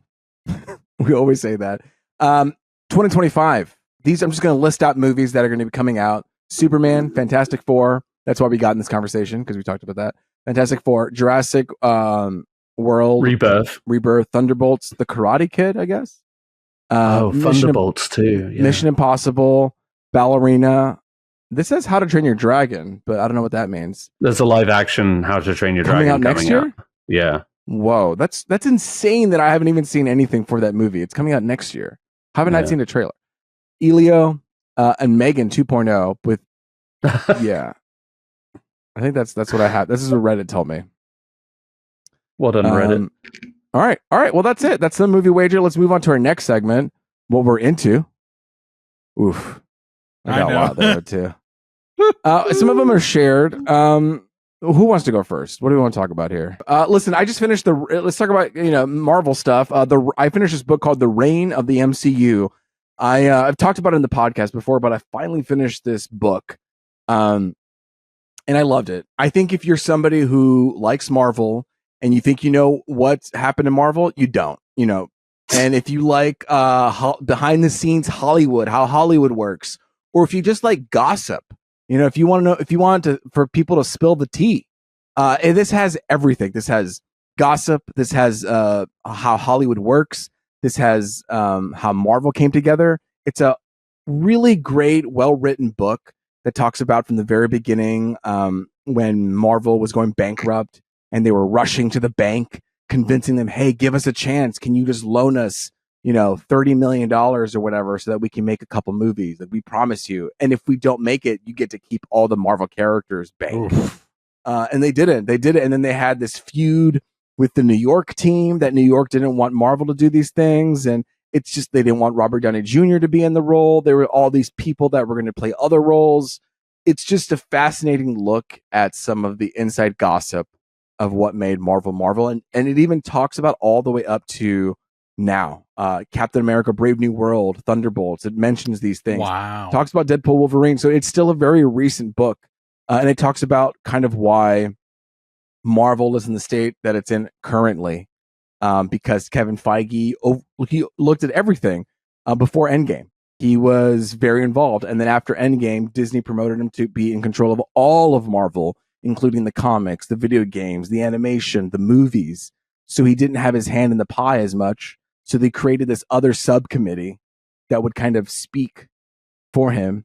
And underneath that, there were other little mini committees. And so there wasn't that overlook that he had, which can kind of, explain what's happening here.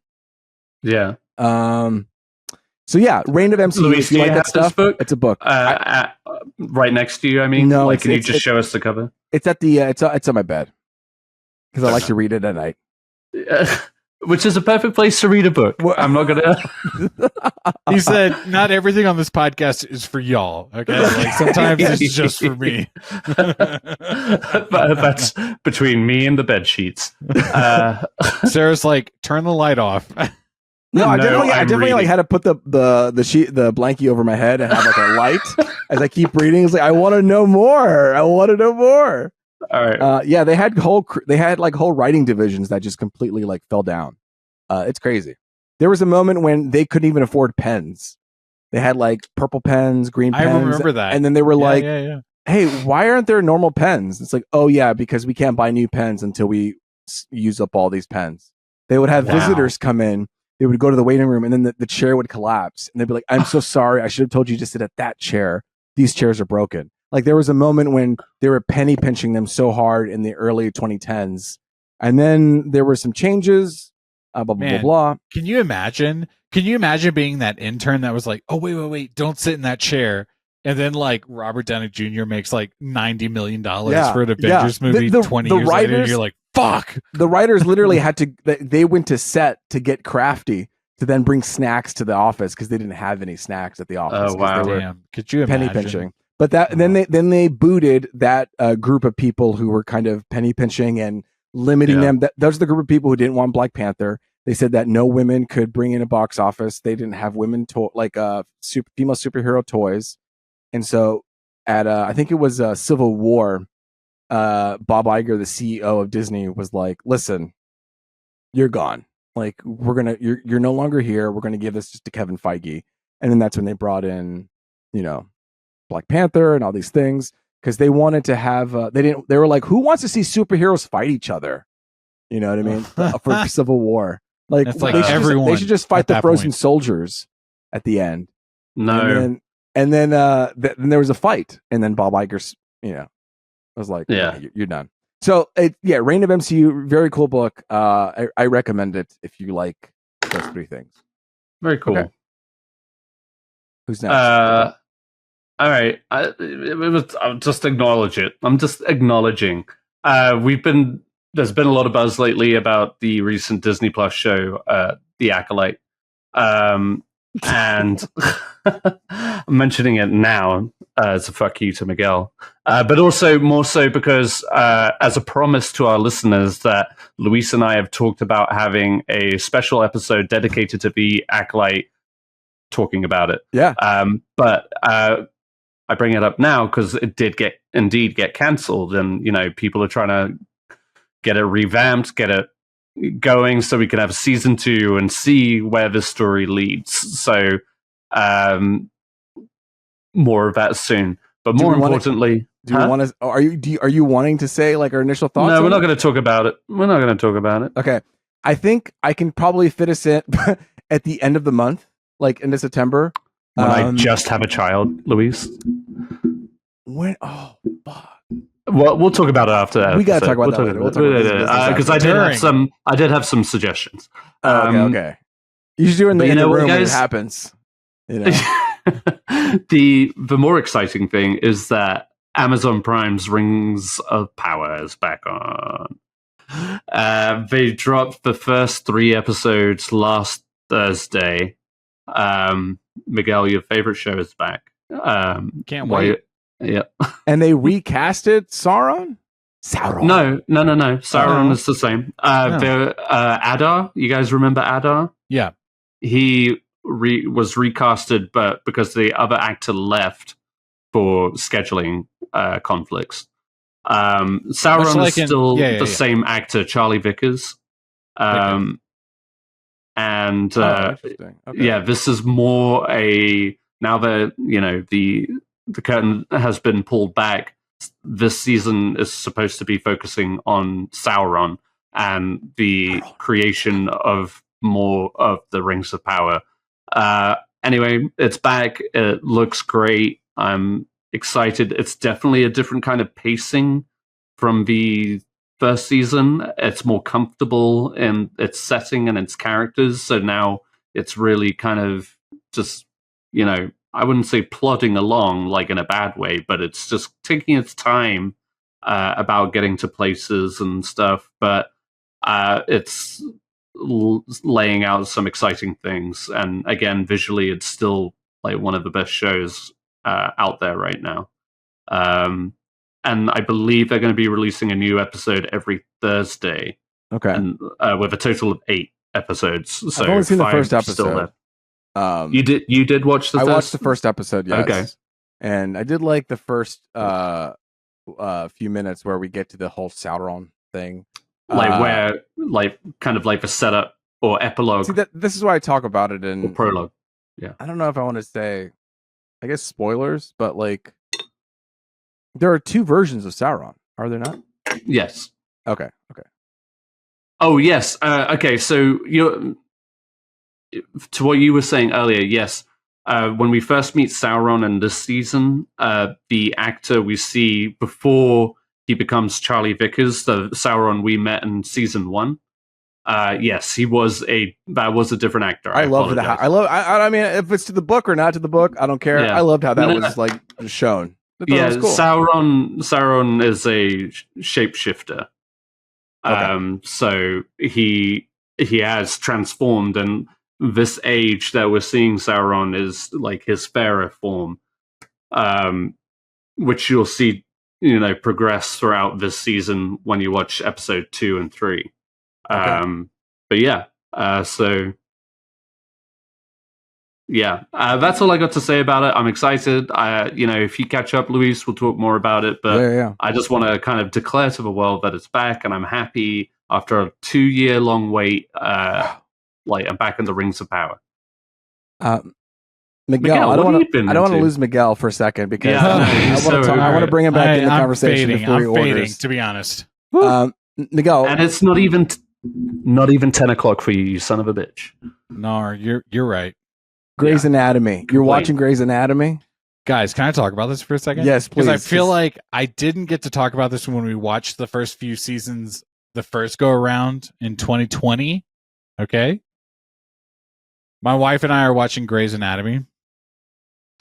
Again. Guess how many seasons are in this show? Or how many years they've been on? Okay. Let's see. 23. Yeah, I'm going to say 20 on the dot. Oh. Did Luis get it with the balloons? Yeah, I clicked it. Boop. Good job, Luis. Guys, this show's been on like 20 plus years. It's too many fucking seasons. I remember like 5 years ago, I thought it was canceled. And then people were like, it's another season. And I'm like, what? Why? I thought what's your name left? Season? Name one season. How many episodes? Name one season. What do you mean? 20 Just episodes. Pick a season and then guess how many episodes. Oh, yeah. 21, season 22. 1, 20. 22 episodes on average. Okay. On a whole, are you guys ready for this? Grey's Anatomy has been on for 430 episodes. Guys, that's there have been characters that have come on this show and have had whole arcs where they were like, and guys, by the way, I'm done with Grey's Anatomy. And then they did 15 more seasons of this show. Okay. Yeah, I thought, what was the girl from 27 Dresses? When she left, I thought it was canceled. Katherine Heigl. Oh, baby. But she's not Dr. Grey. You're talking about an era of Grey's Anatomy that just doesn't exist anymore. Okay. No, you guys, we're just like, we were on this like moment where we're like, let's rewatch a show. Game of Thrones is done. House of Dragons is done. Sorry. We just needed something to like turn on. And the first season of Grey's Anatomy is 9 episodes long.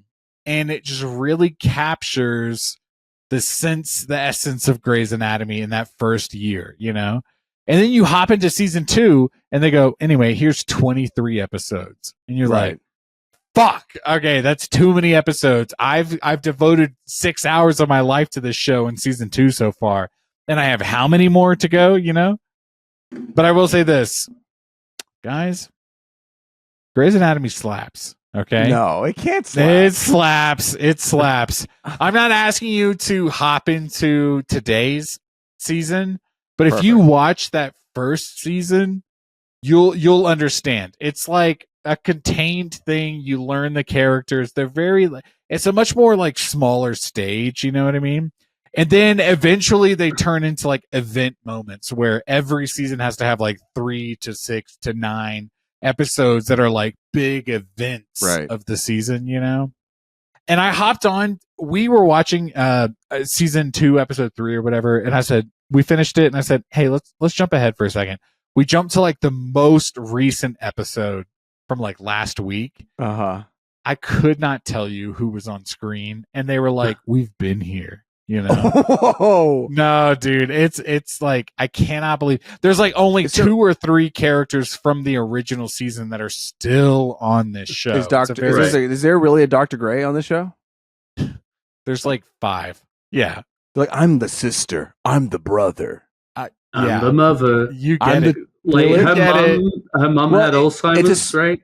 Yes. Who had Alzheimer's? One of the Greys? Dr. Grey. The original Dr. Grey. The original Doctor. Oh, that's how she got written out. So this is like a soap opera, basically. Like, this is a soap opera. And I told Kristen, like, we were like calculating the number of hours of show, and I was just like, we cannot watch this show, It's too many.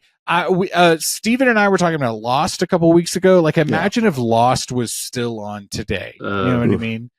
No, you understood immediately, both of you. Yes, that's what I'm talking about. Like, imagine if they were still making a different setting. That like show. Those guys are lost on an island, and then these but guys are in a hospital. I would day-to-day argue shit. that like this is like a hospital show, and how many times can someone get an appendectomy? You know what I mean? How many times can when you cut the appendix out, Ed? If you don't know, you don't know. Oh, that makes sense. Yeah, appendectomy. How often can you get a sinoplasty? You know. Hey, thank you, Luis. No, I know. I'm with you. No, it's one of those shows like you can't believe it's on. But can I just say the one thing that they got rid of, or very early on in the show that it's just like, can you actually, if you guys are going to keep talking about Grey's Anatomy, I'm going to jump off real quick. You know, I didn't even want to do this. I was ready to order Taco Bell. Okay, Miguel, so get off of your Taco Bell train. Order guys. The number one thing that sucks about Grey's Anatomy after a certain point, it's not the actors leaving, it's not the stories changing, it's not the production value. Guys, they get rid of the intro music like 4 seasons in, and they turn it into a title card sequence, and then they walk away from it. That's it. That's the whole show. I hate a title card sequence. Give me a song. Give me hooked guys, in. I just want to say, I'm going to send you this song, and I'll send you the visuals to it too, and you'll probably go, but it is it came out in 2004. Is it very like flashy, like Seven, like where it's like lens flares, close ups, you know? But the music itself, they keep like in the credits of the episode when the episode's over. It's like just an audio like dum bum bum bum. Is it like a toned down version of the theme song? Yes, like yeah. But the intro music of this show is so good. It made me watch like 4 seasons. Okay. Wow. And that was like 100 episodes. And that was just like the first 100. That's what a good theme song does. It gets you locked in for what you're about to watch.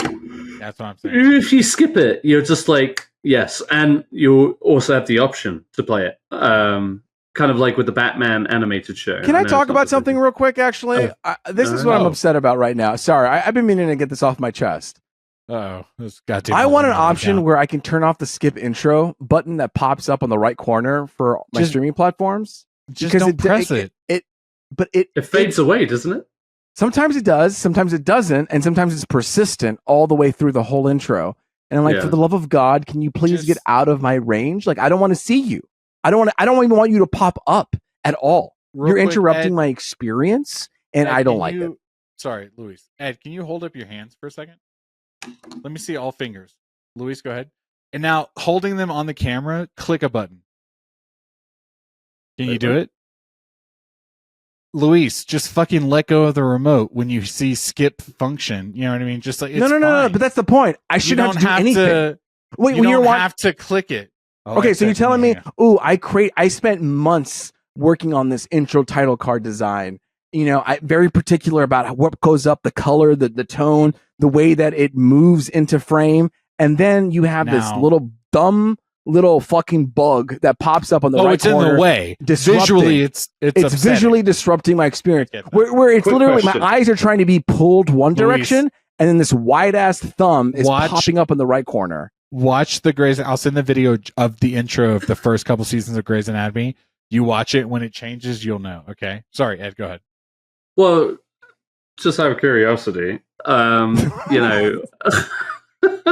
But like, if you say you're watching a show like Grey's Anatomy, you guys telling me that you watch the credits every time? No, it depends on the show. It depends on the show. Ed, you're gonna smack me here. I just recently watched True Detective season 1, and I did skip the intro this time around, only because I'd seen that show so many times. You know what I mean? So sometimes, even if the music is very good, I just want an option to toggle it on or off. Like, for example, I was watching the Tales of the Ninja Turtles recently. I finished it. Okay, very dynamic intro. Very dynamic intro. Got a lot going on, and then this big ass, bright ass, wide ass button pops up in the right corner. And where are your eyes going to go to? It's going to go to the brightest thing ever, because that's how you frame a shot. Okay, you frame a shot by composition. You frame a shot by brightness and luminance. So when the brightest ass thing is in the right corner, it is disrupting the whole fucking section. And I'm over here in a little blankie, high as fuck, watching this show. And now I have to find my wallet, and I have to disrupt my whole experience. I have to distract myself and press back and click it out of it. I don't want that. All right. You know what? I'm going to talk about something else. I'm going to tell you about something else that I'm not into. Everybody pay attention. You go to Whole Foods? Anybody go to Whole Foods here? Me. Okay, I'm about to make an announcement right now, straight into the camera. If you go to Whole Foods, do not get this mac and cheese right here. Oh. Okay? This. All right, so you don't have your MCU book, but you've got this fucking mac and cheese. I do, because I've been waiting to talk about this mac and also. cheese here. I cooked with this mac and cheese today, okay? This is called Goodles. Smoky Dokie. Okay, if you go to Whole Foods, do not pick this up. It is the stinkiest and most rankiest mac and cheese you'll ever have. And if you're excited to eat mac and cheese, you're going to be disappointed. Because the moment I cooked this and mixed the cheese in, I almost gagged multiple times. All right. What is it, like a little Swiss, a little Gruyere? This says gooey Gouda mac with a touch of smoky flavor. And it felt Gouda is like a smoky. It was so chemically, and it just like I didn't even want to throw up. I wasn't even trying to do a bit. You know, it just happened. I literally, like, I just started like. Like multiple times. It's not just once. Like I was trying to get over it. You cooking dinner and you deciding to do a bit, and you're like that, and your Sarah's like, "Can you stop?" Okay, well that's another topic. We do bits in the house, and I feel like I do stand up with Sarah, and she's like my one audience member. Okay, I love that. We hang on, do have I thought what isn't this like a celebrity endorsed? It's like hang on, Gal Gadot. No. I Gal Gadot makes Goodles. I'm looking it up. I would just say I think there is a mac and cheese celebrity endorsed mac and cheese. This says unbelievably delicious, and I tell you, this brand, maybe the Gal other Gadot has a mac and cheese, so Ed knows. Gal Gadoodles. I hope she does. Gal Goodles. Gal Gadoodles. I think the other ones might be good, and you know what? Oh, I'm willing to try it. This even has a purity award. It is? Well, it's the first thing that came up. Little Noodle, Big Mission. Man, this is a whole thing. What's going on? Give us the highlights. Give us the highlights. Well, Gal Gadot is definitely not on their homepage, but like, okay. Well, you can't see it, right? Yeah.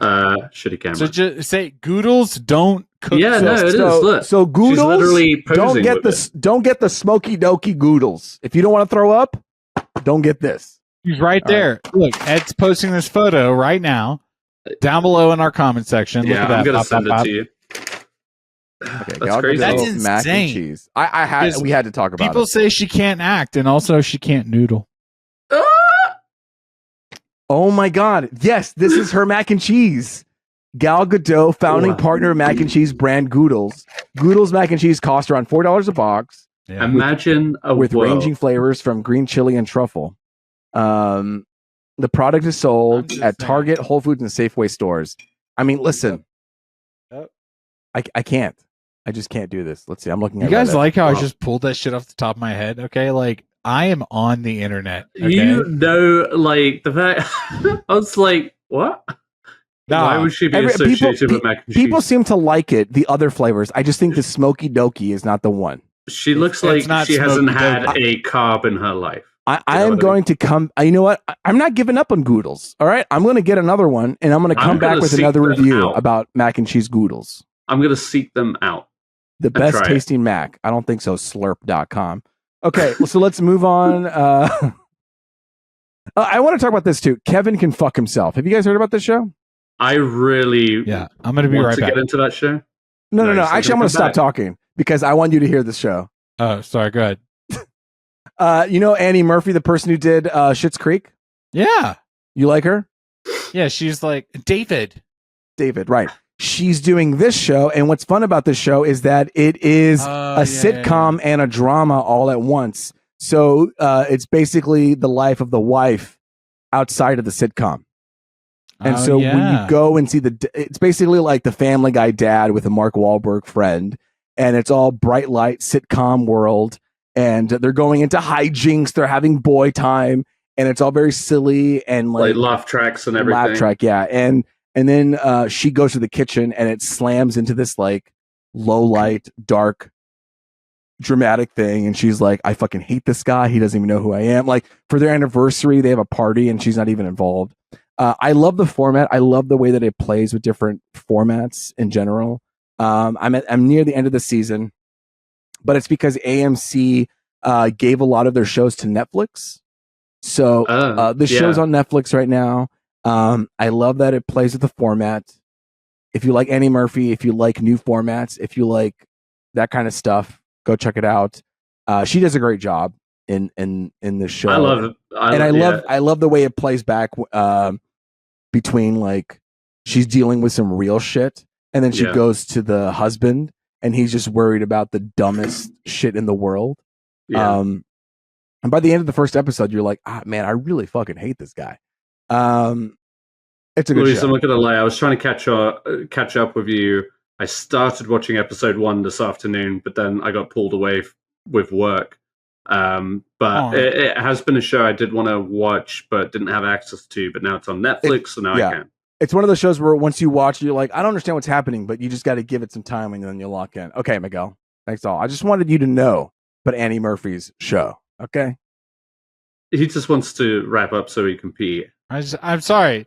I'm sorry that I have to pee. Okay. This is like the movie experience, Miguel. This is like in the middle of the movie. I'll walk away.